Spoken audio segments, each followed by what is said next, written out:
आपके बीच में आएंगे, आपसे आकर आपका वोट मांगेंगे, और आपका वोट किसके लिए मांगेंगे?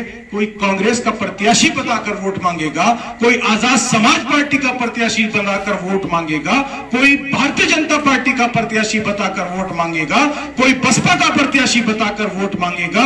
वो आपको गुलाम बनाने के लिए वोट मांगेंगे। नैयर काज़मी आज आपसे ये कहने आया है कि तोड़ के उनकी गुलामी की जंजीरों को अब आजाद हिंदुस्तान में ऑल इंडिया मजलिस इत्तेहादुल मुस्लिमीन के लिए वोट करके देखो।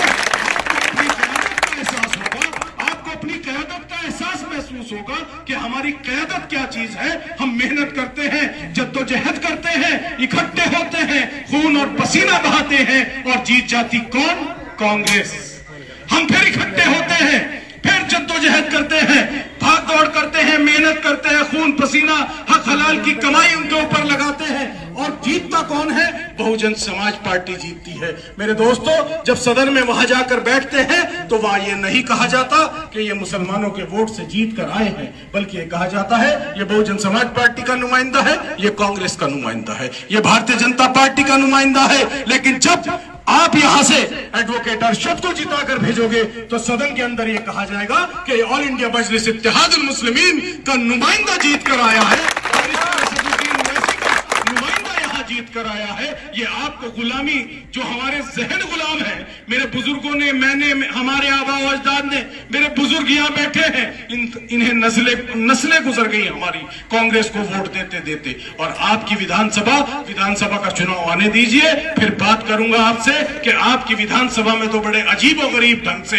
एक ही छत के नीचे कांग्रेस का वोट चला जाता है, एक ही छत के नीचे भारतीय जनता पार्टी का वोट चला जाता है, एक ही छत के नीचे बहुजन समाज पार्टी का वोट चला जाता है। एक घर में सारे वोट चले जाते हैं। वाह, वोट तुम्हारा, वोट हमारा, राज तुम्हारा। बीजेपी में रहो तो राज तुम्हारा, कांग्रेस में रहो तो राज तुम्हारा, भारतीय जनता पार्टी में जाओ तो राज तुम्हारा।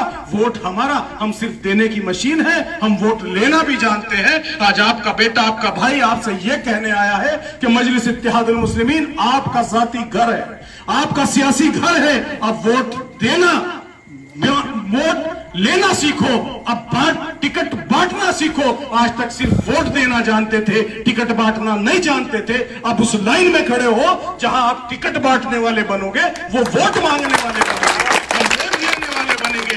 मेरे दोस्तों, 70 साल से हमने यही किया है।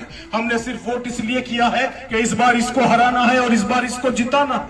हमने सिर्फ वोट इसलिए किया है, हमने कभी ये नहीं कहा कि हमारे बच्चों के मुस्तकबिल के लिए वोट करेंगे। नहीं, हम कांग्रेस को जिताने के लिए वोट करेंगे, हम भारतीय जनता पार्टी को हराने के लिए वोट करेंगे। हमने कभी ये नहीं कहा हम अपने मुस्तकबिल के लिए वोट करेंगे, हम अपने नुमाइंदे के लिए वोट करेंगे। हाँ, बहुत खुश हो जाते हैं, चलिए आपकी तो सीट भी रिजर्व थी, यहाँ पर एससी समाज ही के लोग लड़ते हैं, लेकिन जिन सीट पर एससी जनरल सीट्स हैं वहां हम मुसलमान भाई को जिताकर भेज देते हैं। मुसलमान भाई से ये उम्मीद करते हैं कि हाँ, हमारा भाई जीत के गया है, हमारे हक की बात करेगा। लेकिन कोई भाई आपके हक की बात करता है? सुना है कभी पार्लियामेंट की, असेंबली की, जिला पंचायत में, कभी हरिद्वार जिले की, कि किसी ने आपके हक की बात की? नहीं करता कोई। क्यों नहीं करता?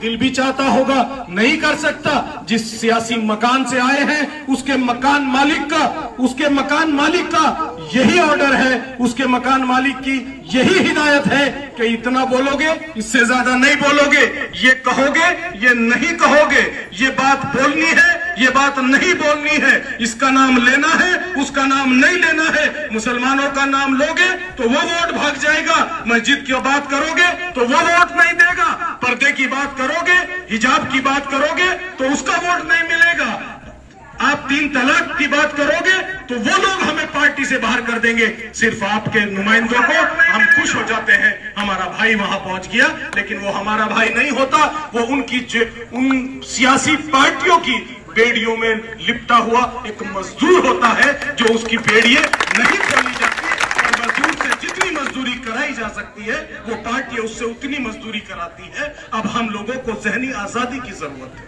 आज हमें इस मजलिस के प्लेटफॉर्म ने जो सबसे बड़ी चीज दी है वो हमारी जहनी आजादी है। हमें अपनी बात इस माइक के माध्यम से, इस मंच के माध्यम से हमें अपनी बात कहने का हक है। कांग्रेस के मंच पर आप नहीं बोल सकते, बसपा के मंच पर आप खड़े होकर नहीं बोल सकते।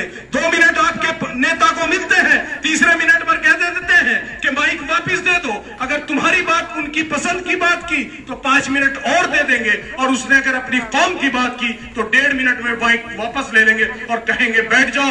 मेरे दोस्तों, नौजवान साथियों, हमने सिर्फ यही काम किया है। मंच भी हमारा होता है, माला भी हमारी होती है, कुर्सी भी हमारी होती है, माइक भी हमारा होता है, नारा भी हम ही लगाते हैं, लेकिन मसला किसका हल होता है? किसका हल होता है मसला? वो जिस पार्टी से आते हैं उनके अपने मसले हल होते हैं, हमारे मसाइल हल नहीं होते। तो मेरे नौजवान साथियों, मेरे बुजुर्गों, अब वक्त है आपको इन बेड़ियों से। आपको एक छोटी सी बात बताता हूं। आपकी विधानसभा के अंदर यहां पर एक झगड़ा हुआ, एक फसाद हुआ, तो जलालपुर में, डाडा पट्टी में, आप सब लोग जानते होंगे। पता नहीं आप लोग वहां गए नहीं गए, लेकिन मैं वहां गया। मैं उसी फसाद में वहां गया, और मैं नहीं गया, मुझे मेरे कायद बैरिस्टर असदुद्दीन ओवैसी ने भेजा, और मेरे कायद बैरिस्टर असदुद्दीन ओवैसी ने मुझे फोन करके हिदायत की कि वो गरीब लोग हैं, ईद का मौका है, किट तैयार करो।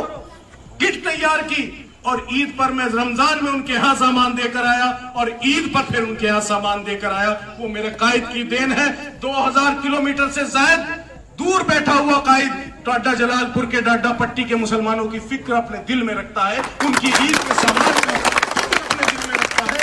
उसने कहा मुझसे कि जाओ और किट तैयार करो, और सब लोगों के घर में जो मुतासिरीन हैं, जो उस फसाद में मुतासिर हुए, उनके घर में जाकर उनकी मदद करके आओ। हम लोग गए, हमारी मजलिस की टीम गई, मौलाना मौजूद है यहाँ पर, ये सब परवेज यहाँ मौजूद है। आप सोशल मीडिया पर देखा होगा, और नहीं देखा तो देख लीजिए, मेरे फेसबुक अकाउंट पर आज भी वो फोटो मौजूद है। चेहरे नहीं है, लेकिन डाडा पट्टी के वो लोग जो मुतासिरीन थे, उनके घर हैं। घर घर जाकर हम लोग कट्टे उठाकर उनके घर सामान पहुंचा कर आए। ये अपनी क़यादत है। कोई उनसे ये पूछने वाला नहीं था कि तुम्हारे पर गुजर क्या रही है, कोई उनसे ये कहने वाला नहीं था कि तुम्हारे साथ हुआ क्या है, कोई उनसे ये पूछने वाला नहीं था कि तुम्हारा मुकदमा कायम होगा या नहीं होगा। बहुत बड़ी बड़ी बातें करते हैं, बहुत बड़ी बड़ी बातें बताते हैं, लेकिन उनसे किसी ने नहीं पूछा। जाओ जाकर पूछ कर आओ कि मजलिस वाले लोग आए थे क्या, मजलिस वालों ने तुम्हारे लिए क्या किया। वो हमने ये दिखावे के लिए नहीं कहा, हमारे कायद ने वहां से जो हमसे कहा हमने किया, हमने दिखावे के लिए नहीं किया। हमारे कायद ने जो किया वो अल्लाह की रजा के लिए किया, और हमने जो यहाँ किया वो अल्लाह की रजा के लिए किया, और आज जो कर रहे हैं वो भी अल्लाह की रजा के लिए कर रहे हैं।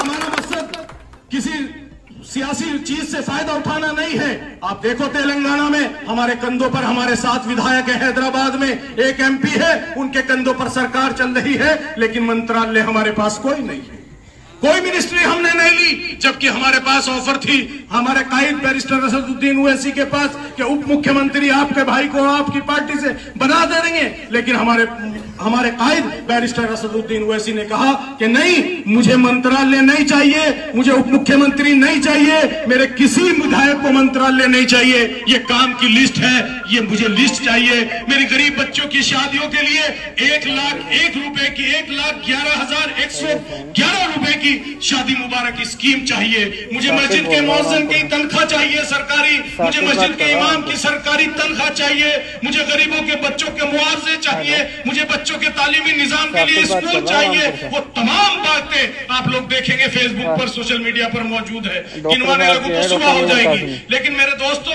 वो क्या है, वो अपनी क़यादत है, और हमारी पार्टी, हमारा कायद अपने इन तमाम चीजों से ऊपर उठकर अपनी कौम और मिल्लत की बात कर रहा है। मेरे दोस्तों, आज तक इस मुल्क की सियासत में, इस मुल्क में के अंदर राजनीति के इतिहास में अगर कोई लीडर पैदा हुआ है, या तो डॉक्टर B.R. अम्बेडकर साहब थे, या फिर बैरिस्टर असदुद्दीन ओवैसी।